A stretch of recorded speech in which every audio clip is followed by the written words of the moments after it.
Aqui vocês estão vendo alteração de DNA.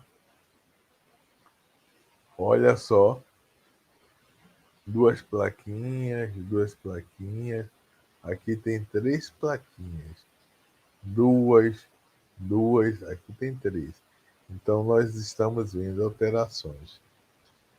O pessoal da CNN não tinha noção e começou a entrevistar o pessoal no estádio para saber quem estava contaminado ou não. Isso aumentou um pouco a contaminação.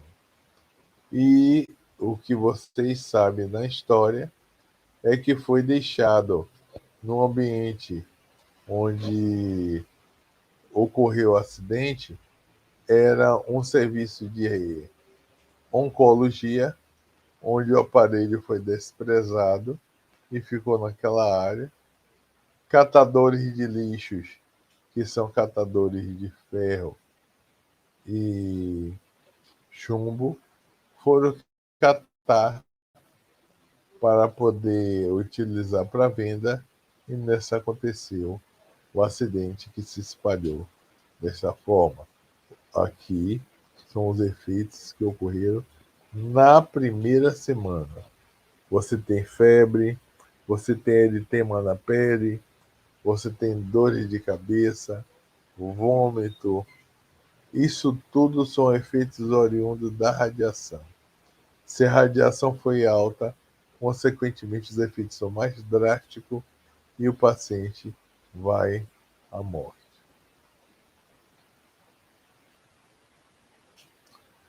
Todo mundo já conhece o aparelho de raio-x por dentro. Isso é só para demonstrar para você toda a estrutura. O anodo giratório, a importância dele é que quando é disparado os elétrons, como ele é giratório, não fica só um ponto sendo atingido para ocorrer o desgaste. Existe uma janela, uma pequena janela aqui embaixo, porque há uma produção de radiação. Mesmo assim, dentro desse invólucro de chumbo, há escapamento de radiação.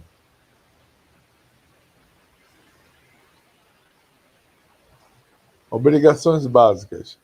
Todos os equipamentos utilizados em radiologia devem possuir o registro no Ministério da Saúde. Eu acabei de falar com vocês da CENEM. A CENEM é comandada pelo Exército. Obviamente que o Exército e o Ministério da Saúde se comunicam facilmente. Os fornecedores devem informar à autoridade sanitária o local de todos os equipamentos vendidos semestralmente. Então, eu vendo o aparelho para o indivíduo assim, vai montar onde, meu senhor, esse aparelho? Aí eu vou montar lá em Minas Gerais. Tem um número do aparelho, tem um endereço, se comunica a CENEM. A CENEM tem os seus fiscais, vai lá. Chega lá, o aparelho não está. Algum problema vai incorrer em relação à falsa informação. Deve possuir projeto arquitetônico aprovado pela Visa. Então, antes de você montar um serviço, o pré-projeto tem que ser aprovado para que você comece a construção. Não adianta o indivíduo gastar uma grana com o melhor profissional de realização de projeto e na hora não ser autorizado por conta de não estar nas conformidades. Os serviços devem possuir licença para funcionamento emitida pela Visa local. Para que serve essa licença, professor? Ora, eu vou comprar um equipamento e eu vou dizer a finalidade dele. Pesquisa, ensino, exames para fins trabalhistas, que é diferente, e exames para fins de diagnóstico e terapia. Então, se todas essas informações não estão enquadradas, é possível que o indivíduo incorra no problema seríssimo. Ficam dispensados a aprovação do projeto, que eu já falei com os senhores, consultórios de odonto. Por que fica dispensado? Porque, como é um aparelho pequeno, de fácil manuseio, depois, com o volume de atendimento que essa clínica criou, ela traz equipamento para dentro do seu consultório. E, mesmo ela trazendo para dentro do seu consultório, ela vai ser fiscalizada. E o dentista ele não é obrigado a contratar técnico, a não ser que ele tenha tomografia com NIBIM ou o panorâmico. Aí sim, ele é obrigado a contratar o técnico, né, ou o tecnólogo, porque o nível de radiação já aumenta e quando alguém compra esses equipamentos é porque o volume de atendimento também já está alto.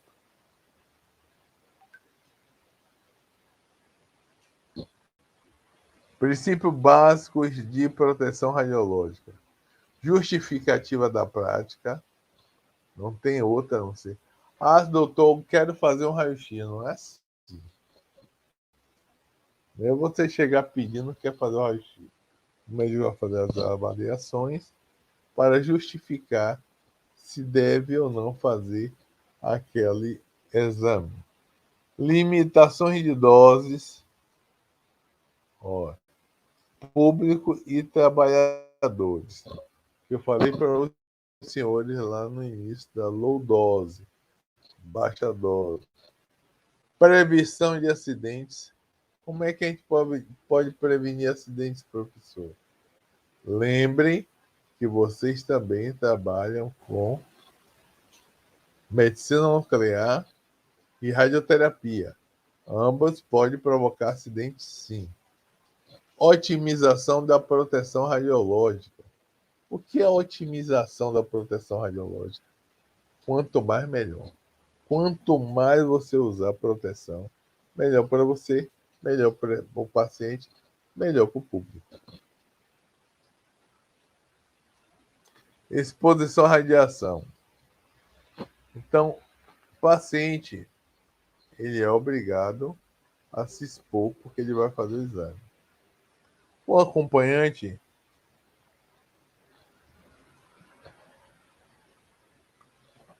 se ele ficar na sala, é necessário que se dê os aventais, protetor de tiroide, principalmente quando vai fazer exame de criança. Se a mãe não entra, o pai não entra, a criança não faz. Então, protetor de tiroide, avental, já é prescrito dar ao acompanhante. Público. Professor, e o público, como é que a gente vai?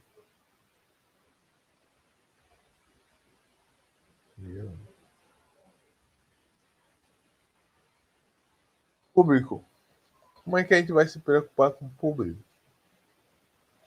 Se você sabe que na empresa que você trabalha, a parede não é baritada, é apenas de compensado. E a técnica está, a recepcionista está do outro lado, ela está recebendo radiação. Se aqui a parede não é baritada na frente e você está fazendo o exame, o público que passa do lado está recebendo radiação. É necessário fiscalizar e a fiscalização pode ser dada por profissionais habilitados e sigilo sem problema algum. Profissionais das áreas controladas. Aí você tem que ver quem são esses profissionais.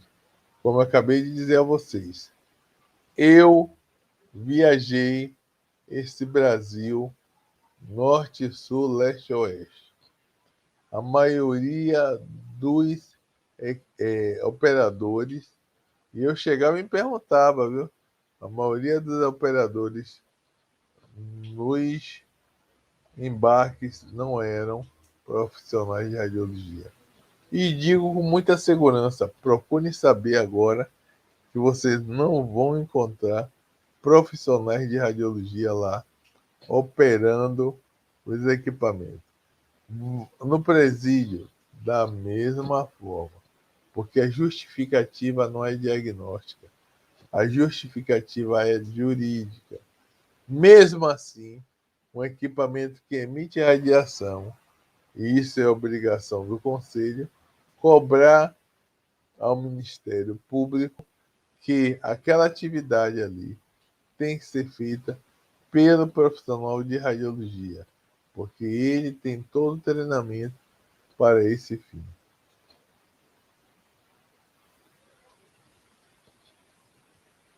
Todo equipamento de radiodiagnóstico ou acessório deve possuir um registro no Ministério da Saúde.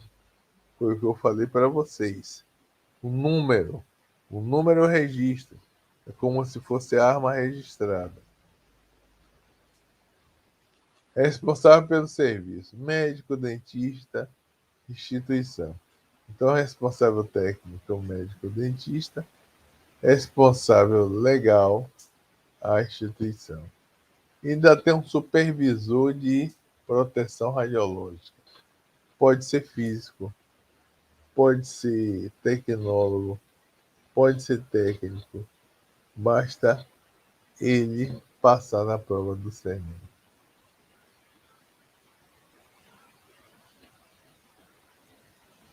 Supervisor de proteção radiológica. Aqui, o nome disso é CROCRI. CROCRI. O que é isso, professor? É um pequeno esboço de como seria a sala preparada para raio-x. Então, se eu vou fazer uma sala, se eu vou montar um serviço, eu faço um croquis, envio para a instituição fiscalizadora, a fiscalização recebe o carimbo dizendo deferido ou indeferido. Deferido, beleza, você já pode continuar. Indeferido, para, e aí vamos ver o que é que precisa ser ajustado. Então, as áreas livres e áreas controladas. Nas áreas livres, existe uma dose 0,5, que é normal, é como chamado taxa de Kerma. Kerma, Kerma, taxa de Kerma. Nós já vivemos nessa taxa de Kerma. Se vocês forem observar, o Sol emite radiação, e você, na hora que você está trabalhando na rua, você não está olhando para o relógio para saber se é horário próprio ou não. Você está fazendo suas coisas. Ali você está tomando radiação. Quando você tem vários equipamentos na sala, tomografia, raio-x, mamografia, geram a taxa também. Então, essas áreas livres e controladas, ela tem que estar bem gerenciada, porque o paciente, principalmente o acompanhante, ele é curioso. Ele está lá, está vendo a porta fechada, e ele vai abrir para ver o que é. E aí, se nós tivermos aquela luz apagada, ou não foi trocada, ou você não percebeu que ela queimou, é a responsabilidade sua como profissional e exigir do pessoal de segurança do trabalho. Aí o paciente vai lá, quando abre, está disparando o fio de raio-x e recebe de brinde. A sala de comando, sala de raio-x. A sala de comando é uma sala onde o profissional fica controlando o equipamento à distância. Essa sala controlada, ela ajuda a você não aumentar a low dose. Então você tem aqui pendurado um equipamento, um instrumento chamado